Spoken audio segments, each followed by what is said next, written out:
it's obvious. Look, it is so obvious that Putin is not ready to back down. Well, let's speak now to Arseny Yatsenyuk, who's former Prime Minister of Ukraine. Good afternoon to you. Thanks for having me. Good afternoon. Well, thank you for being with Times Radio. I wanted to ask you first about that meeting between Donald Trump's special envoy, Steve Witkoff, and Vladimir Putin. No breakthroughs expected, but how would you like the American to handle that meeting? Well, I believe that President Trump is to realize, or he has already realized, that Putin outplayed him and that Putin's playbook is very clear. He's dragging his feet and he believes that Trump is not ready to fight back. I believe that President Trump may be already off. He just posted on this Truth social media post that Russians are not doing anything in terms of getting this ceasefire, because he announced to the entire world that Russians would agree to the 30-day ceasefire. And as of now, today, we can commemorate the 30th day of no ceasefire at all. So my take is that maybe a negotiator in chief, because as far as I understand, Mr. Witkoff practically supplanted State Department. So negotiator in chief, Mr. Witkoff, is to deliver some kind of strong message to war criminal Putin. Either you accept the offer that generously has been made by President Trump, or we're gonna act and we're gonna impose an additional sanctions on you, and we won't allow you to outplay and cheat us. So you think it's some kind of ultimatum then? Look, there is no other option on the table for President Trump. Otherwise, he's gonna look very weak in the eyes of the entire world, and mainly in the eyes of both Russians, Chinese, North Korea, and the rest of the pariahs. So he was very clear saying that he wants to reach peace through threats, and we admire this kind of very strong language. Now, very strong actions are needed. At least it's good that his Secretary of Defense participated in this Ukrainian defense contact group. And I hope that the U.S. not only to participate in some kind of meetings, but the U.S. is to participate and to pledge what the UK and Germany did, pledging practically with another 51 member states, 21 billion euros to the Ukrainian support. So I hope that the U.S. will decide as soon as possible to provide an additional security aid package for Ukraine. Because it's obvious, look, it is so obvious that Putin is not ready to back down, that he hasn't changed his ultimate goals, that he wants to take over Ukraine, that he wants to disrupt everything. But without that new financial commitment from the US, what the Europeans have pledged is not enough for you to fight Russia off? I want to be very clear that everything that you've done, the government of the United Kingdom, the government of Germany, and the entire European Union deserves the credit. So 21 billion is a record amount of cash for Ukraine. But whether we are capable of fending off Russians without the US military support, no. Let me put it bluntly, no. And everyone knows this in the world. And mainly Russians and war criminal Putin, he's well aware of this. So it depends whether Americans will be still on board. Well, you've been honest about Ukraine's relative strength, your military might. Is it the case then, as Russia's Foreign Minister Sergei Lavrov says, that Ukraine will have to make territorial concessions as part of any peace settlement? Do you acknowledge that there will have to be some compromises on your side or not? Look, Ukraine has made an enormous compromise with the blood and flesh. So I am just wondering what kind of additional compromises we can make.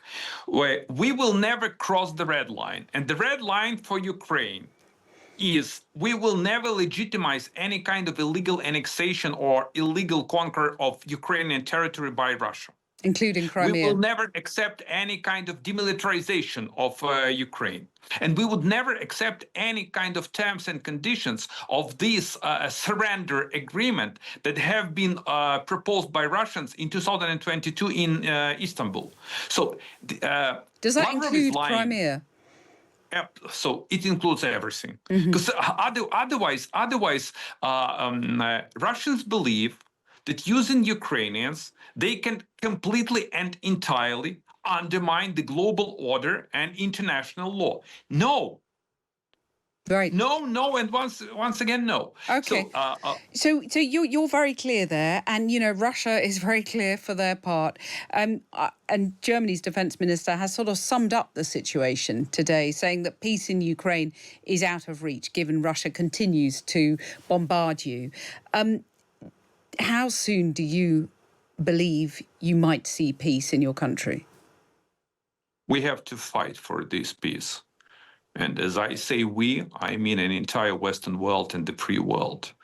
So it's obvious for everyone. If Ukraine fails, this would cause a domino effect for everyone, including the European Union and the United States. If Ukraine prevails, and I strongly believe that this is the only option we have on the table, we can restore the global order, and we can actually limit at least all these dictators and autocrats who want to take over the world. I mean, Putin, Xi, North Korea, and the rest of the stuff. So whether we can set some kind of time frame, let me remind you that we had a number of different announcements saying that, look, we are to reach the peace in 24 hours, 24 days. What I know for sure is the less we speak, the more we act together, the higher chances to reach a fair and strong and durable peace. Arseny Yatsenyuk, former Prime Minister of Ukraine, thank you very much for joining us. Well, let's talk about that meeting between the Trump envoy and Putin first. What has emerged from that? What do we know about it?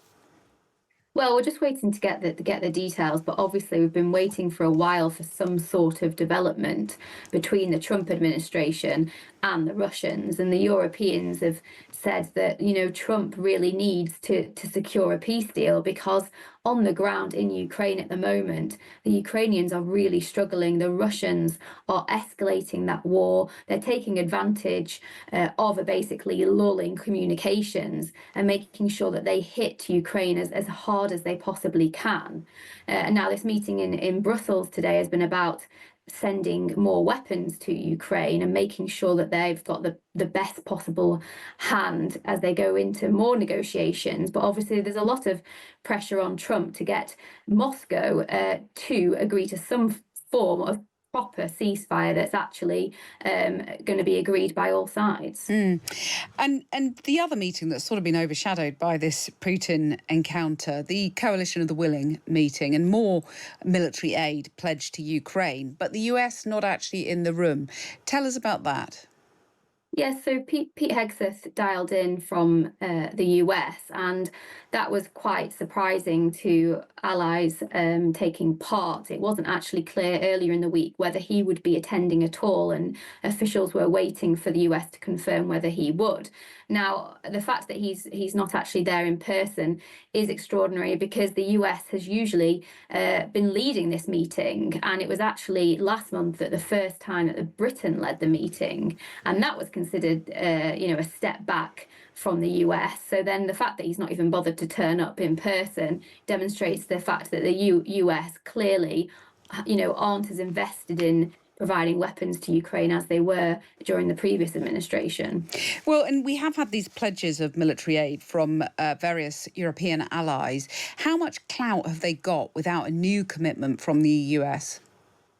Healy said today, John Healy, that the UK Defence Secretary said that between them at the Ukraine Defence Contact Group, everyone had pledged a further £18 billion in support for Ukraine, which is obviously a huge sum. But the reality is the Ukrainians are reliant on American kit. And American kit is deemed to be the cream of the weapons. And obviously they've got the US targeting that's helping them to actually reach Russian targets. And so without the Americans, the Ukrainians will not survive for a long period of time in reality. Obviously the Europeans can step up their support, but it's not going to be able to fill any void left by Trump.